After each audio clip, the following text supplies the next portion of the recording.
Yes, people, welcome back to Mission Podcast, and more specifically, the Combat Council. I've forgotten what episode number it is, but hey, we've just witnessed UFC 319 and a bit of boxing as well this weekend, and yeah, we're here to talk about our immediate thoughts to the fights that we saw on the weekend. I'm joined by my co-host DK Danny and a very special guest, Amanat, representing Combat Talks UK. Um, yeah, I think we should start off with the main talking point. Khamzat Chimaev completely mauls Dricus du Plessis. Like, before this fight on the preview, we all said this is our most anticipated fight of the year. A lot of us said, it's going to be a dogfight. It's gonna be the fight of the year, but it was far from it. I think that's actually one of the most boring title fights in recent years. I think since Adesanya Romero. Maybe I'm being harsh, but yeah, that was not fun to watch. But end of the day, Khamzat Chimaev, he just completely dominated him, didn't he? What are you guys' thoughts to the fight? Personally, I disagree with what you said. I think that was so entertaining. I had the time of my life. I was watching that fight and I was like, Hamza Chimaev is doing exactly what I hoped he would do. Obviously, I thought personally he was gonna get it done in the first round. That's what before the fight, that's what I thought would happen. And I thought maybe his gas tank, this, that would play into a factor going later on, but it just didn't. He was the best he ever looked. His conditioning was the best it ever was. He was just utterly dominated. I think people have this perception that it was boring and blame it purely on Hamza, but it's not a Hamza Chimaev problem. That was Dricus du Plessis not attacking. He didn't really defend, try to fight back. He was getting up, going back down, getting up, going back down, but it was like he wasn't doing anything to counter what Hamza was doing. So I think personally, it wasn't as boring as you said, especially that Romero Adesanya fight. It's nowhere near that. It was nowhere near that. That was one of the worst fights for a title ever. This is nowhere near that. There's been plenty worse, but I think overall, yeah, great card.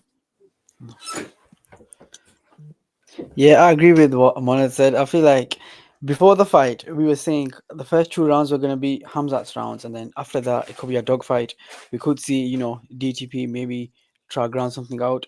But me and Amanat were in the group chat. We were fighting it because they were calling it a boring fight. They were like, "Oh, this is a really boring fight. We're fed of it." But it takes two to tangle. It takes two to have a fight. Hamza was doing everything he had to do. Hamza did nothing wrong in the fight.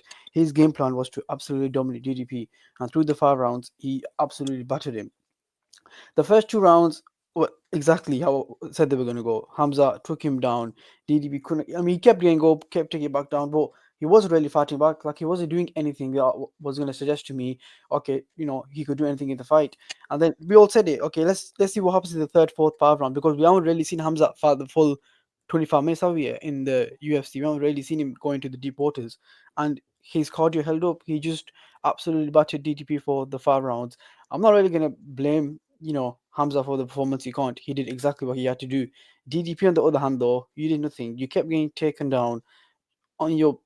Literally, it was all DTP's fault. I'm not gonna blame Hamza for it. Hamza had the game plan and he set out his game plan and his game plan worked and he's UFC champion. So yeah, nothing wrong with the performance. I thought it was one of the most dominating title fights in a long time, to be honest.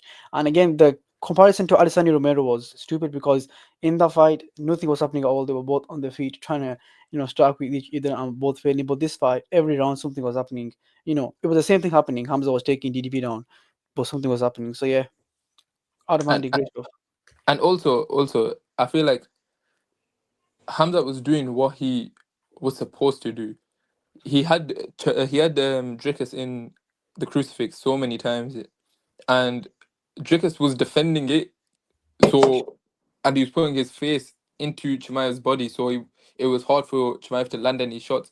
But he wasn't really trying to get out of it. If he was trying to actually get out of it, it would have opened up for Chimaev to actually attack more. But he couldn't because Dricus was just burying his face into Chimaev's body, so he doesn't get hit. So realistically, there's nothing that Chimaev could have done in that situation. except from just hit like the little rabbit punches he was doing to his ear. Yeah. But yeah. I agree with you guys in the sense that obviously it takes two to tango. I'm not blaming Hamza for it being boring. At the end of the day, he done what he had to do in it. But I don't know. For me, as a fan, it's just not the most entertaining thing for me in it. I do feel like Hamza could have finished him. He could have done a bit more with the ground and pound. But listen, it is what it is. At the end of the day, DDP just looked lost in that cage with him. He had no answers for any of his takedowns.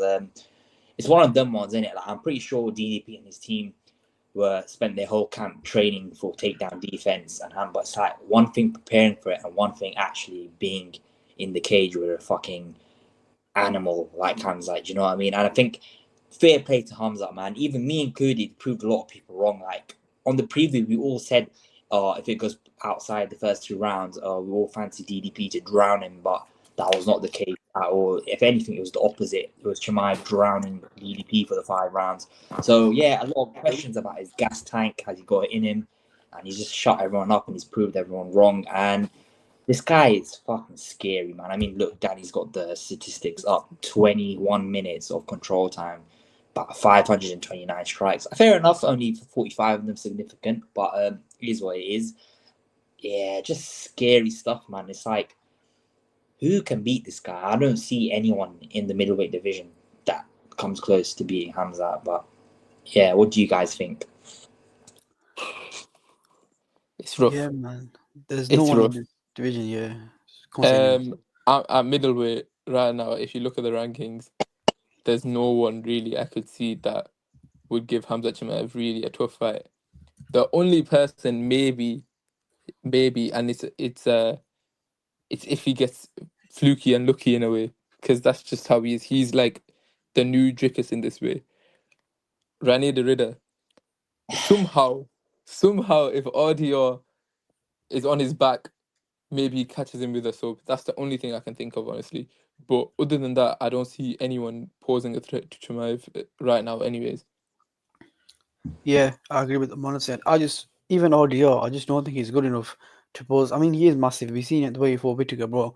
That guy was tall compared to Whittaker. And we've seen what Hamza did to Whittaker, completely shut him out. So, yeah, the next fight I'd like to see, though, give me DDP against audio. I think Yeah, that's the perfect next fight to make.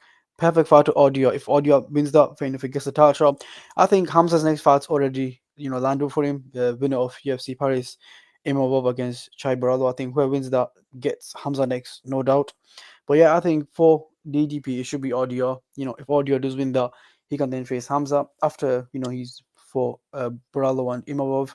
But yeah, I think those are the fights he should make next.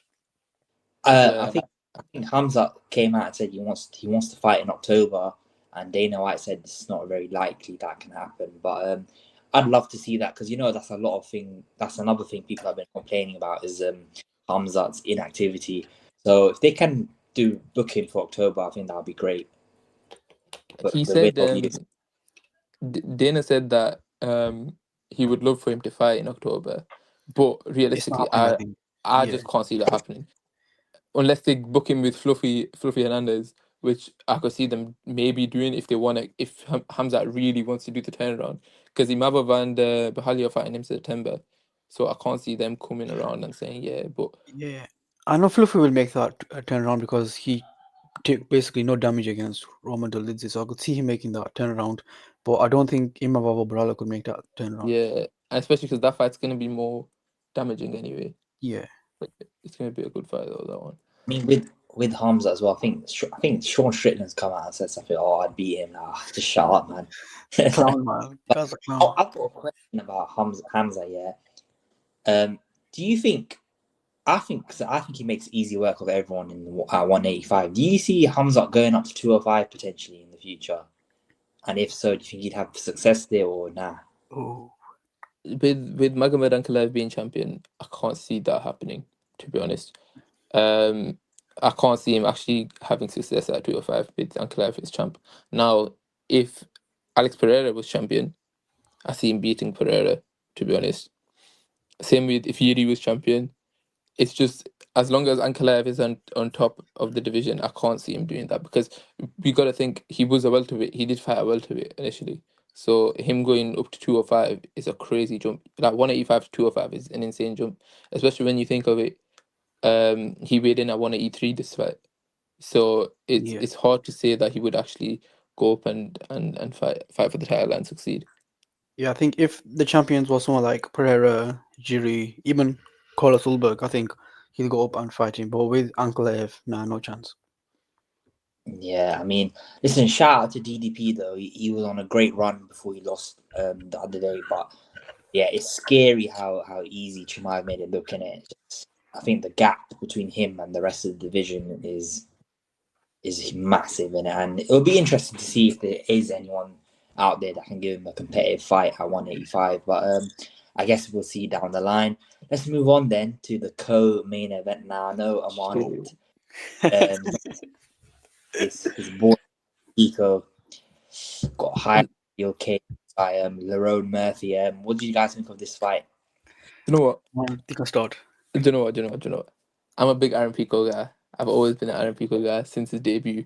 But his debut in Bellator, he lost his debut also, and then he went on and became a superstar. Really. Now, what I will say though, this fight was no. I don't know why people was assuming it was a lock that Aaron Pico was going to win this fight. This is a tough fight. Lerone Murphy was 16-0 at the time. Very tough fight. He's fought and basically dominated everyone he's fought as well. He's really good, all round, well rounded fighter. So I wasn't too surprised at Lerone Murphy winning. The way he won was insane. No one expected him to knock him out like that. But I'm realistically, I'm not too worried for Aaron Pico. I think this is something they can come back from. Yeah, before the fight, I think it was like really 50-50 to be honest. It could go either way. I think I edged Pico. I thought Pico's wrestling, especially his wrestling, I think it could probably edge out to Lerone Murphy. But I mean, the fight went the way I thought it would. Like Aaron Pico, great wrestling at the start. Even the striking looked decent, and then he just made a stupid move. To be honest, I think that is kind of inexperience of being in the UFC. His footwork, I think, was not good when he for the knockout. He took 2 steps forward, and then Little Murphy hit him with the spinning back fist and knocked him out. Great knockout. I mean, I think Little Murphy needed that. I think that was a statement win, massive, massive statement win. I think that puts him right in line to face Volkanovski. Volkanovski's tweeted right after the fight. He goes, Little Murphy, I'll see you in December. So that's a fight I'm really looking forward to. I think it is probably the fight to make, especially if someone like Little Murphy, who hasn't really knocked many people out. I think he's probably knocked 2 of his opponents out. So, like, he normally wins his fights by decision. Like, his last one before this was Josh Emmett in a 5-rounder. He won that by decision. So, yeah, I think this was a statement win for Little Murphy. You need. I think if he won this by decision, he would not have got the next title shot. I think he needed the knockout, and because it was so brutal, giving Volkness, and I think that's a good fight. I do still think Volk wins, but I think that's a really good fight. What Yeah, I will say, sorry, before you go, what I will say about Aaron Pico, everyone, it's come out now that people don't think he was a good boxer. This that I know. Aaron Pico before he started wrestling was boxing. He was an incredible boxer as a youth. Yeah, obviously he went into more of a wrestling route, but he still has got really good hands. You saw it with the body shots that he was landing on Lerone Murphy. He had Yeah. power in them shots. They were really good shots, but obviously he got caught with the spinning elbow, which would have knocked out literally everyone. If that landed on anyone, it would have knocked him out. So I don't think it's that big of an issue really. He'll come Who back. would He'll you probably fight. who would you give him next, man? Because I was going to say Uh, I'd give him Giga Chikadze next. I think that's a good fight. Giga. Yeah, I You know think what? that's a perfect fight for Pico to get his win back. I think you do the same thing that you did with Pitbull. I think you give him Danige. I think you give him Oh, Danige. Beats I could see Danige. that. Yeah, I could see that. I, Danige maybe or if they wanna like raise him higher than what you did with Pitbull, Yusuf Zalal. One of them to give them Aaron Pico, see if he's still got it and he can actually be at that level at top 15 UFC. Yeah, But I think he beats Danige quite easily. it, Zalal's yeah, a tougher fight, obviously, but I think he'll get that done as well. yeah. yeah. I was gonna say, I don't know if you guys saw, there was a tweet that showed fighters that have made their UFC debuts this year from other companies, other promotions. It's not looking good. The talent gap is quite big in it. guys like I feel like everyone needs to put respect though on MVP because we'll go on to him, We'll be but on to him. Yeah. oh, we might as people well. talked a lot of shit when he joined the UFC and thought it wasn't gonna work, but we can see. Listen, I'm not the biggest fan of MVP, but I have to give him credit. Like, I did not expect him to beat Cannonier. I thought Cannonier would be too big for him. I thought the jump would like just be a bit too much, but he made Cannonier look awful. Basically, he was just really good, putting a really good performance. Cannonier is kind of old now as well, but I'm not going to use that as an excuse. I thought Yeah. MVP put an amazing performance, and I don't know. What do you guys think? Do you think 185 should he stay there, or should he go back down to 170? Um, I You know mean, they what? want to make the Carlos Prates fight next. Both men won that fight, UFC Rio. So you probably just move down again, similar to Carpe. I was quite on this because Cannonier is getting quite old, so like he's reaching that watch territory. MVP, I thought looked for the first 2 rounds, he did exactly what he had to do. I think he toyed with Cannonier for the first 2 rounds, got a few knockdowns, and then the way the third round went was how I thought the whole fight would go. To be honest, before him, I thought Cannonier, to even MVP said it in his post interview. He goes, "Oh, this guy's massive. He just laid on me, and I couldn't do anything about it, and he couldn't." So that's how I thought the entire fight would go. But credit to MVP for the first 2 rounds. I thought he looked phenomenal, and it's good for the division. I think. I mean, if he goes welterweight, if he stays a middleweight now, it's just great for both divisions to have like a fresh name like MVP who can face some of the top. I mean, his only loss is Ian Gary, who I personally think Ian Gary is a really good fighter. I don't know about you guys. I think he's severely underrated and he's actually like a top five fighter in my opinion. But yeah, I thought MVP is doing great in the UFC so far. Just keep it going. Yeah, no. To be honest, yeah, I think the Ian Gary fight has aged really well for MVP because that was Yes, yeah. a really close fight as well. It wasn't like he got washed by Ian Gary. It was a close fight. Oh yeah. He's 3-1 in the UFC. He's beat Sharad Magomedov, Kevin Holland, now Jared Cannonier. Those are some good names. I think he'll be top. He'll be ranked in the top 10 at middleweight. Um, After this fight, I think Cannonier was 8 or 9 or something like that. So he'll be ranked in the top 10. He could go down, he could go up. He's got the size for middleweight. He's got this, and he can cut down for welterweight. It just depends on whichever Yeah. fight's the best for him. Really, me personally, I want to see him versus Leon Edwards. That's the one fight I want to see. UK versus Oh, UK. Um, That'll be in London, that would be the perfect fight. But if you're gonna keep him at middleweight, you need to give him someone that is a striker. Personally, Ben Strickland's back from his suspension. Strickland MVP.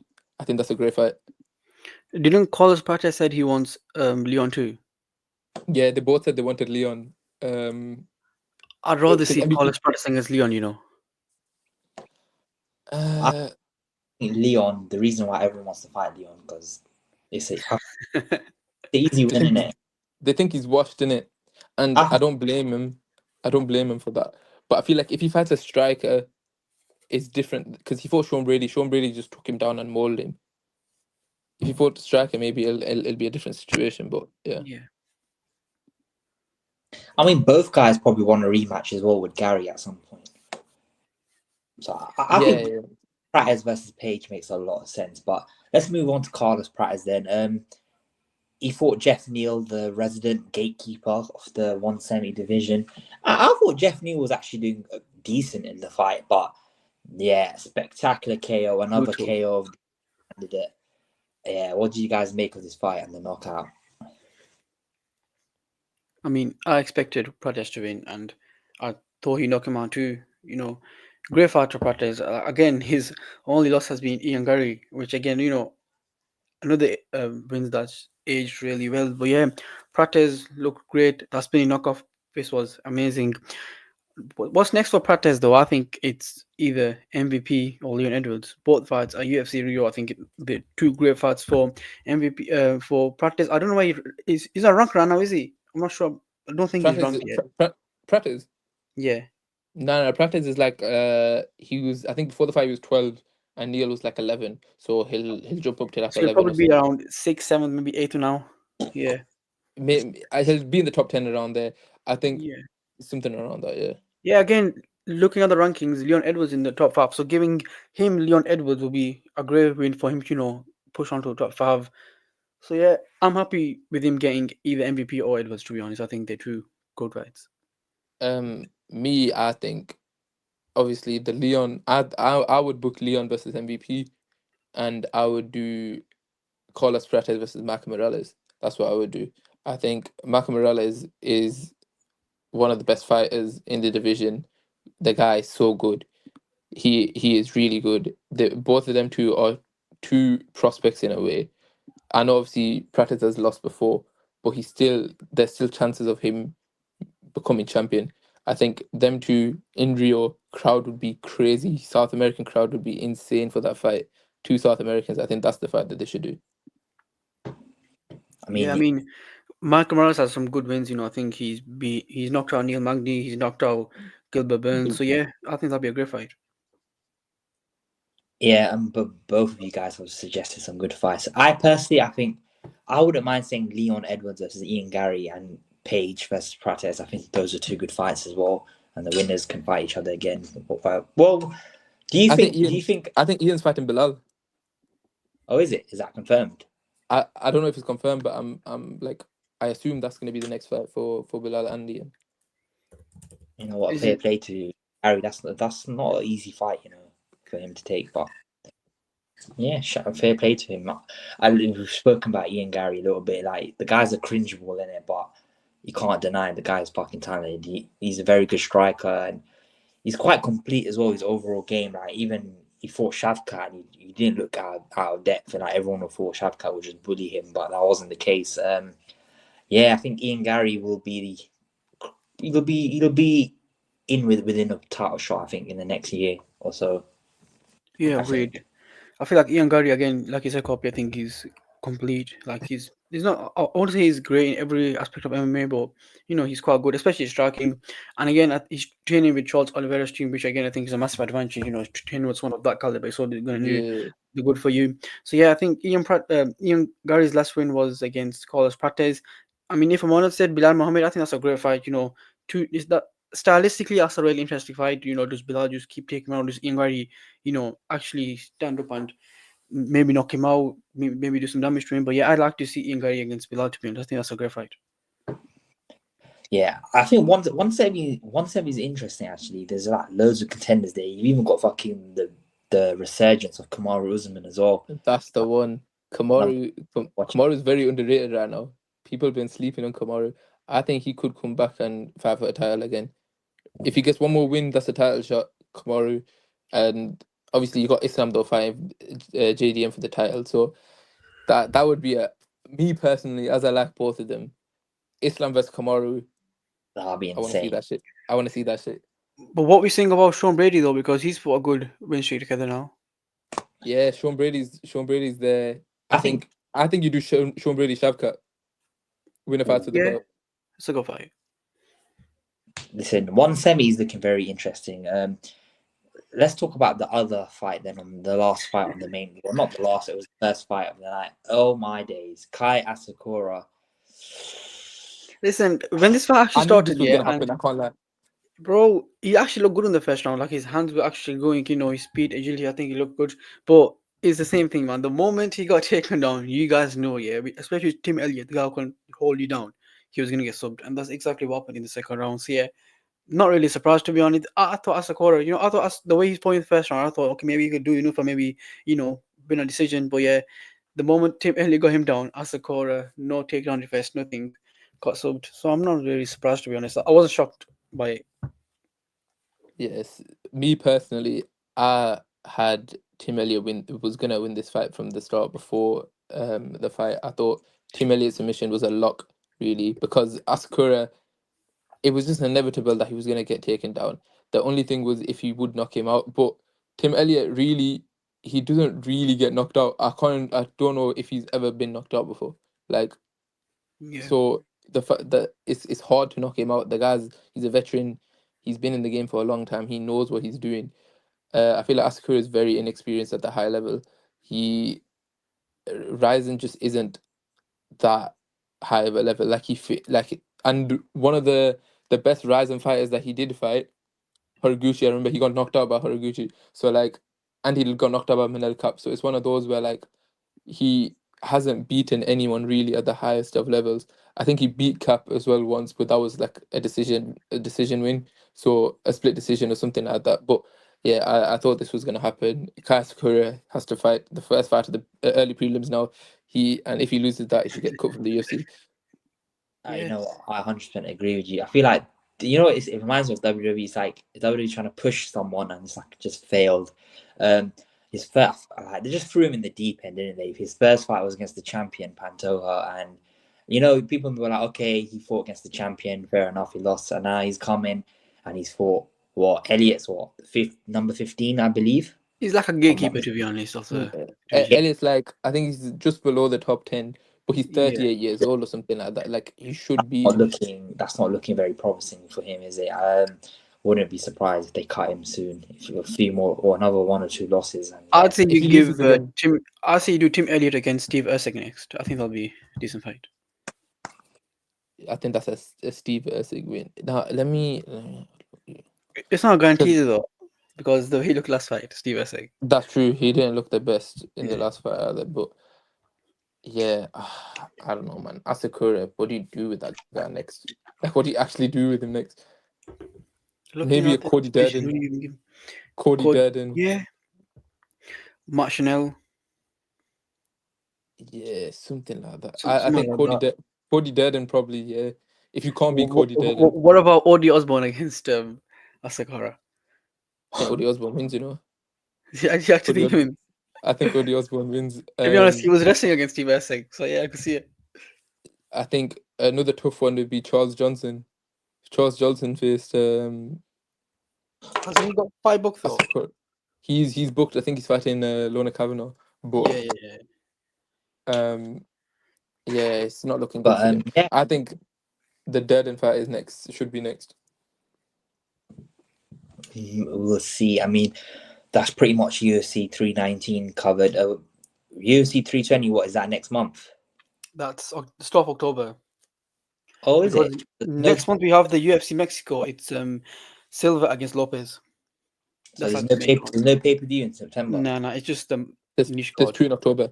There's the Aspinall Gone and Anclave Pereira. All right. Is there a card next week?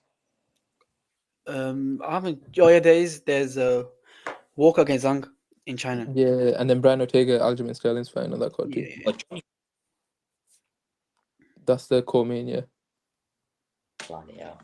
But yeah, let's move on then from UFC to the other combat sport, boxing. We saw the esports World Cup or card or something they called it in Saudi. We saw Nick. Let's talk about Nick Ball first. What did you guys think of his performance against Goodman? Do you think he's ready for a fight with Inoue? Yeah, I think he looked good. I watched that fight, and to be honest, I think he won that comfortably. The commentary, though, was somehow trying to push like it was some even fight, which I did not think it was. I thought Nick Paul won that quite comfortably. And I think the next fight for him should be Inoue. I think Inoue wins that. I think Inoue just, like, literally, I love Inoue so much. I think he's probably top 3 pound for pound for me. I think Inoue makes easy work of Nick Paul. But yeah, that is probably the next fight to make. Maybe. Do you know what it is with Nick Paul? I think Nick Paul's a good fighter. Inoue is just another step. That guy is just insane. One of the pound for pound best. Me personally, I think I want to see Nick Paul move up, and I want to see him fight Ray Ford in the rematch, because Ray Ford for on this card as well. Ray Ford is a great fighter, man. That guy, he lost against Nick Paul, but it was one of those where it was his first big step up fights in a way. And not even that, it was such big lights and everything like that. He lost a split decision, but I feel like him versus Ray Ford should happen again, personally. But yeah. Yeah, I agree with you guys. I think Nick Paul looked really good against Goodman, and yeah, why not give him a shot against Inoue? I think Inoue deals with him quite comfortably, to be honest. But it is what it is. I'd watch it. I hope they make it. But yeah, moving on now to the main event. Then the big talking point of the weekend. Moses Itauma.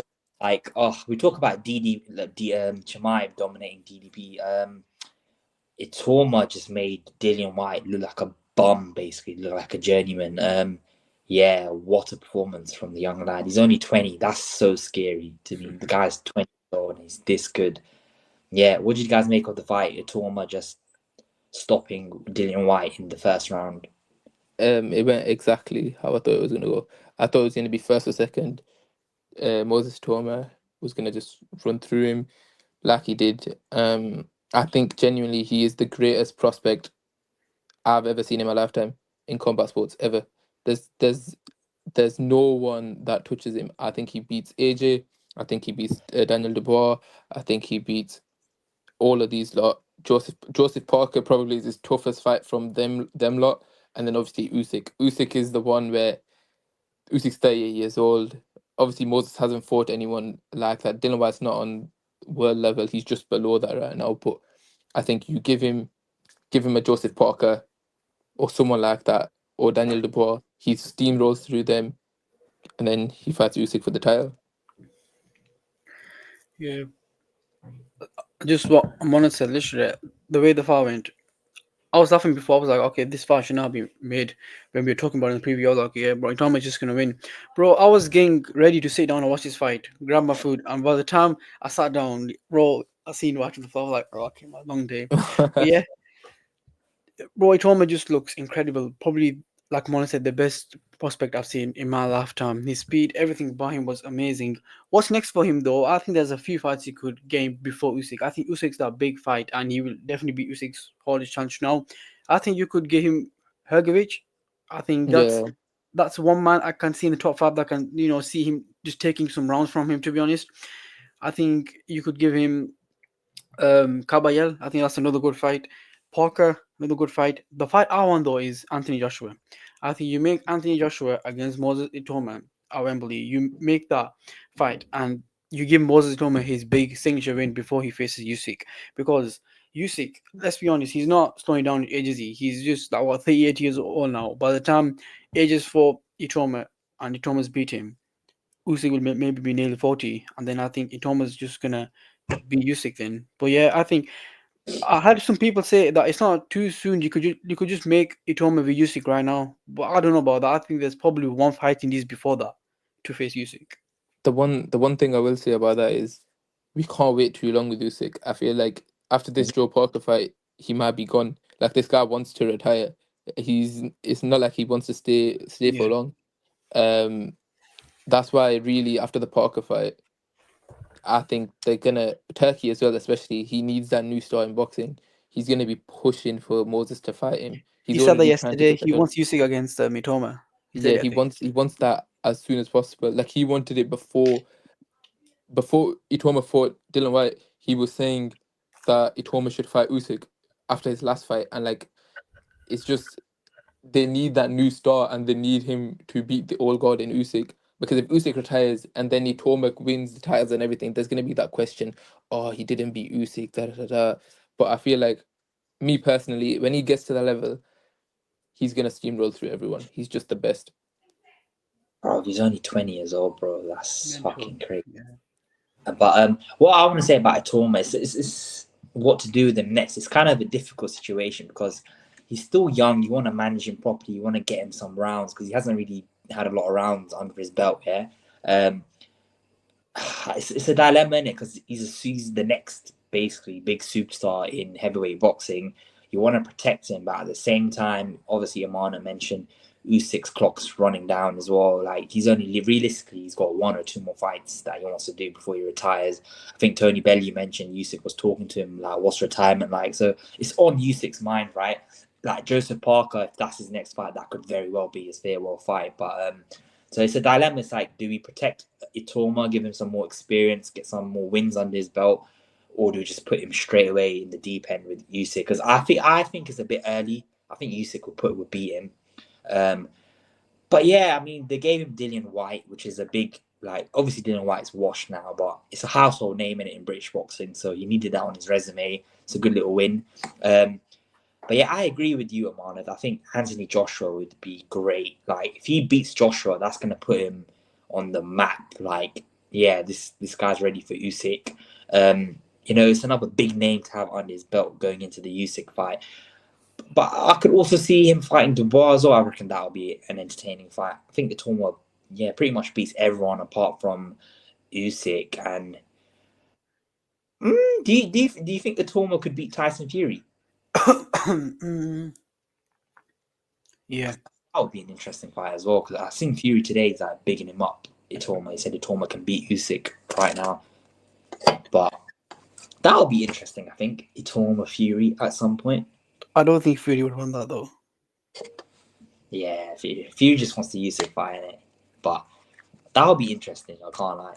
I mean, but yeah, I think it'd be pretty stupid to fight. I think Dillian Whyte, he got a good payday in it. And that's the only reason he took this fight. I mean, I think they offered it to Derek Chisora, if I'm not mistaken, and Chisora just basically said, "Nah, I don't fancy that." But don't blame him either. Yeah, it's gonna be interesting, isn't it, Danny? Yeah. What do you think? Do you think he's ready for Usyk, or do you think that's a bit too much?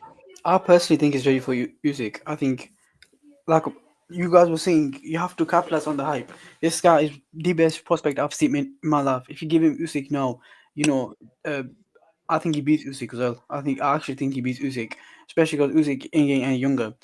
So he beats Usyk, and then he can have, because let's be honest, the heavyweight division isn't the best of divisions. It's not the most elite division. So he does have many names that can probably match up to him. We've said names like AJ, Hydrovic, Parker, Kabayel. We've said a few names, but like I said, I think the big fight, the money fight right now is Joshua. I think give him Joshua at Wembley. After he's faced that, he can probably face Usyk, and in the time being, Usyk can probably face Parker, and then we can do that fight. But does Usyk retire after Parker? Does he have 1-2 fights left? That's interesting, to be honest. So let's see how it plays out. Yeah, I mean, it depends, innit, how game Usyk is. I mean, at fair, Usyk has nothing to prove, man. He's already got one of the best resumes of all time. Yeah. So, like, if Usyk retires after fighting Parker, nobody can say, "Oh, he's ducking it." Oh yeah. Like, end of the day, either way, it's gonna be. Itauma's gonna, like. Let's say the Usyk fight doesn't happen. Everyone can say, "Oh, he never fought Usyk." But let's say they do the Usyk fight, and let's say Usyk beats Itauma and then retires, and that's going to be a stain on Itauma as well, kind of. Like, oh yeah, none of them are good enough to beat Usyk though. It's a bit of a difficult one, isn't it? I'm not opposed to seeing it. I wouldn't mind seeing it. I just think Itauma can do with one more big fight, maybe AJ.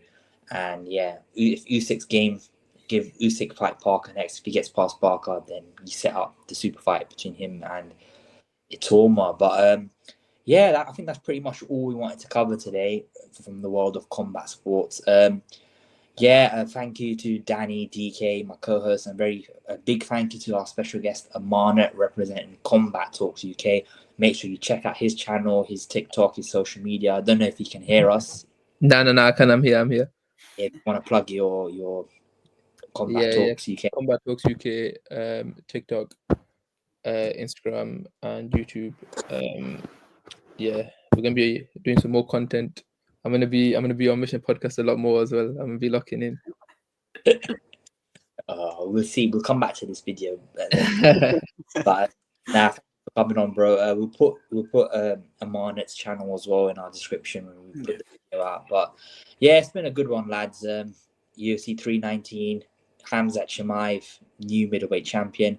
Moses Itauma, potentially the guy to stop Usyk. Yeah, we'll see. That's been Mission Podcast. See you for the next one.